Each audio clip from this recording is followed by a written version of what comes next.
Welcome to the federal Andhra Pradesh sir కార్యక్రమం. ఆంధ్రప్రదేశ్లో ఎలా జరగాలో బీజేపీ నిర్ణయిస్తోంది. భారతీయ జనతా పార్టీ ఇప్పటికే ఈ స్పెషల్ ఇంటెన్సివ్ రివిజన్ ఓటర్ల నమోదు కార్యక్రమం మీద ప్రత్యేకమైనటువంటి దృష్టి పెట్టింది. ఈసారి ఎన్నికల్లో దక్షిణ భారతదేశంలో మేము గెలుస్తాం, అధికారంలో ఉంటామని చెప్పేసి ఢిల్లీ నేతలు చెబుతున్నారు. అందుకనే వాళ్ళు ప్రత్యేకంగా దక్షిణ భారతదేశంలోని 5 రాష్ట్రాల మీద ఓటర్ల నమోదు కార్యక్రమంపై ప్రత్యేకమైనటువంటి శ్రద్ధ పెట్టారు. అందులో భాగంగానే ఆంధ్రప్రదేశ్ రాష్ట్రంలో బీజేపీ అధ్యక్షుడు పివిఎన్ మాధవ్, రాజమండ్రి ఎంపీ గారైనటువంటి పురంధేశ్వరి గారు, అదేవిధంగా ఎమ్మెల్సీలు, ఎమ్మెల్యేలు, బీజేపీలో ఉన్నటువంటి వాళ్ళంతా కూడాను ఇప్పుడు పవర్ పార్టీలో ఉండడం వల్ల ఎక్కువ మంది వాళ్ళు ప్రత్యేకమైన దృష్టి పెట్టి బీజేపీని ఆంధ్రప్రదేశ్లో ఏ విధంగానైనా పొత్తుతో సంబంధం లేకుండా అవసరమైతే గెలిపించుకోవాలి అనే ఆలోచనలో ఉన్నారు. అయితే ఇప్పుడు ఉన్నటువంటి అధికార పార్టీ ఇట్లా బీజేపీ కానీ, తెలుగుదేశము, జనసేన, ఈ 3 పార్టీలు కూడాను ఓటర్ల రివిజన్ మీద పెద్దగా నోరు విప్పడం లేదు. ఇక ప్రతిపక్ష పార్టీ అయినటువంటి వైఎస్ఆర్సీపీ ఈ ఓటర్ల రివిజన్ మీద నోరు విప్పడానికి కూడా పెద్దగా ప్రయత్నం చేయట్లేదు, ఆ వైపుగా శ్రద్ధ కూడా పెట్టడం లేదు. ఎన్నికల సంఘం నిర్లక్ష్యంగా ఉంటుంది, సరిగ్గా పనిచేయటం లేదు, విధి విధానాలు సరిగ్గా రూపొందించడం లేదు, రివిజన్లో చాలా తప్పులు చేస్తుంది అని చెప్పేసి ఇటీవల వైఎస్ఆర్సీపీ రాష్ట్ర కార్యదర్శి అయినటువంటి సజ్జల రామకృష్ణారెడ్డి గారు అన్నారే. కానీ ఈ ఓటర్ల రివిజన్లో జరుగుతున్నటువంటి అవకతవకలు, ఓటర్లను ఎక్కువ మందిని తొలగించడం, కొత్త వాళ్లను చేర్చే విషయంలో కూడా రకరకాలుగా వ్యవహరించడం, ఈ అంశాల మీద అటు తెలుగుదేశం కానీ, అంటే కూటమి, అధికార కూటమి కానీ, ఇటు వైఎస్ఆర్సీపీ కానీ ఎందుకు ఎన్నికల సంఘం మీదకు మాత్రమే పోతున్నది, అధికార పార్టీ వైపుకి ఎందుకు పోవడం లేదు, ప్రధానంగా బీజేపీ వైపుకి ఎందుకు పోవడం లేదు? ఈ సర్ అనే కార్యక్రమము, ఈ స్పెషల్ ఇంటెన్సివ్ రివిజన్ కార్యక్రమం అనేదే అసలు 2002లో భారతీయ జనతా పార్టీ వలసవాదులను భారతదేశం నుంచి బయటకు పంపడానికి తీసుకున్నటువంటి కార్యక్రమం. ఈ కార్యక్రమం కొనసాగుతూ ఉంది. ఇప్పటికే మాధవ్, అంటే ఏపీలో భారతీయ జనతా పార్టీ అధ్యక్షుడు మాధవ్ ఢిల్లీలో జరిగినటువంటి కార్యక్రమానికి హాజరయ్యాడు.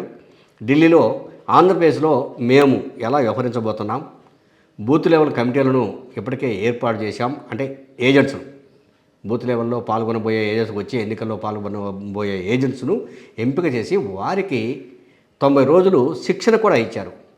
నిన్న ఆ శిక్షణ కార్యక్రమం విజయవాడలో, అంటే ఆంధ్రప్రదేశ్ ప్రధానమైనటువంటి రాజధాని కేంద్రమైనటువంటి విజయవాడలో ఆదివారం రోజు ముగిసింది. ఈ కార్యక్రమానికి బీజేపీ ఎమ్మెల్యేలు, ఎంపీలు అందరూ హాజరయ్యారు. అట్లాగనే కేంద్రం నుంచి మాజీ ఎమ్మెల్యే కూడా ఈ కార్యక్రమానికి హాజరయ్యారు. భారీ స్థాయిలో కార్యక్రమాలు పెడుతున్నారు, నిర్వహిస్తున్నారు. కానీ బయట ప్రజలకు సంబంధం లేకుండా పార్టీ నిర్వహణ ఎలా, ఏం చేయాలా, బలోపేతం కావాలంటే ఏం చేయాలా, బూత్ లెవెల్ ఎట్లా ఓటర్లను రాబట్టుకోవాలా అనే దాని మీద అంతర్గత సమావేశాలు ఎక్కువగా బీజేపీలో ఇటీవల కాలంలో జరిగాయి. మాధవ్ ఒకటే చెప్తున్నాడు, మేము ఎట్టి పరిస్థితుల్లోనూ ఈ ఓటర్ల ఎంపికకు సంబంధించి చాలా పకడ్బందీగా ఉంటాం. అదేవిధంగా నిజంగా అంటే ఆంధ్రప్రదేశ్ రాష్ట్రంలో వలసవాదులు ఎవరన్నా ఉన్నారా అంటే కొన్ని చోట్ల ఉన్నారు అనే వాదన వస్తుంది. అంటే వాళ్ళు ఇప్పుడు కాదు, వాళ్ళ తాతలు తండ్రుల క్రితం ఎప్పుడో ఇక్కడికి, తాతలు ముత్తాతలు ఆ జనరేషన్లో ఇక్కడికి వచ్చి వాళ్ళు ఇక్కడే స్థిరపడి ఇక్కడే ఉంటున్నారు. వీళ్ళలో కొంత భాగం ఇజ్రాయెల్లో కూడా ఉన్నారనేది ఒక సమాచారం.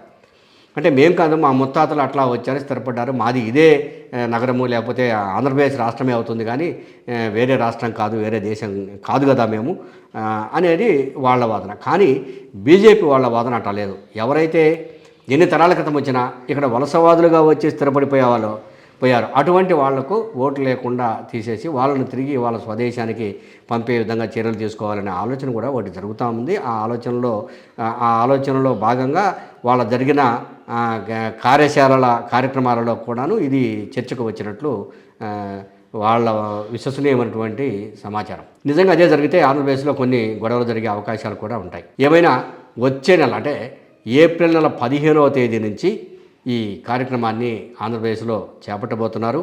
ఈ స్పెషల్ ఇంటెన్సివ్ రివిజన్ కార్యక్రమం జరగబోతూ ఉంది. దాంట్లో మా వైపు నుంచి అన్ని విధాలుగా పాల్గొంటామని చెప్పేసి మాధవ్ ఇప్పటికే ప్రకటించాడు. అయితే ఈ విషయంలో బీజేపీని టార్గెట్ చేయడానికి అంటే తెలుగుదేశం పార్టీ కానీ లేదు వైఎస్ఆర్సీపీ కానీ గట్టి ప్రయత్నం అయితే చేయడం లేదు. ఇతర రాష్ట్రాలలో జరుగుతూ ఉంది కానీ ఆంధ్రప్రదేశ్ రాష్ట్రంలో మాత్రం అది జరగడం లేదు. వీళ్ళని అంటే ఏమవుతుందో ఏమంటారో అనుకున్నటువంటి ఇద్దరు కూడాను భారతీయ జనతా పార్టీకి అనుకూలంగా బయటికి జనం చూడటానికి మాత్రము అధికార ప్రతిపక్షం అనుకుంటున్నారు. కానీ వీళ్ళిద్దరు కూడాను కేంద్రంలో ఉన్నటువంటి భారతీయ జనతా పార్టీకి వందిమాగదులుగా ఉంటున్నారే తప్ప వంగి దండాలు పెడుతున్నారే తప్ప వాస్తవ రూపంలో బీజేపీ చేస్తున్న కొన్ని లోపాలను బయట పెట్టడానికి వీళ్ళు పెద్దగా ఇంట్రెస్ట్ చూపించడం లేదనేది ప్రజల్లో జరుగుతున్నటువంటి చర్చ. ఈ చర్చ ఒక విధంగా ఉధృతమవుతా ఉంది. కారణం ఏంటంటే ఈ ఎన్నికల రివిజన్ రావడము, ఇక వచ్చే సంవత్సరంలో మళ్ళీ జనాభా లెక్కలు తీసే కార్యక్రమాన్ని మొదలుపెట్టడం, జనాభా లెక్కల్లోనే కులగణన కూడా జరగాలనే కార్యక్రమం, ప్రధానంగా బీసీ కులగణన జరగడానికి కార్యక్రమం మొదలు కావడం, ఇదంతా చూస్తామంటే బీజేపీ మాత్రం ఆంధ్రప్రదేశ్లో ఒక ప్లాన్ ప్రకారము మాధవ్ నాయకత్వంలో ఎంపీలు ఎమ్మెల్యేలు అందరూ కలిసి కార్యాచరణ రూపొందించి స్పెషల్ ఇంటెన్సివ్ రివిజన్ కార్యక్రమాన్ని స్పెషల్గా తీసుకొని వలసవాదులను అరికట్టడంతో పాటు ఓటర్ల చేర్పులో చురుకుగా పాల్గొనాలనే పిలుపును కార్యకర్తలకు ఇవ్వడం జరిగింది.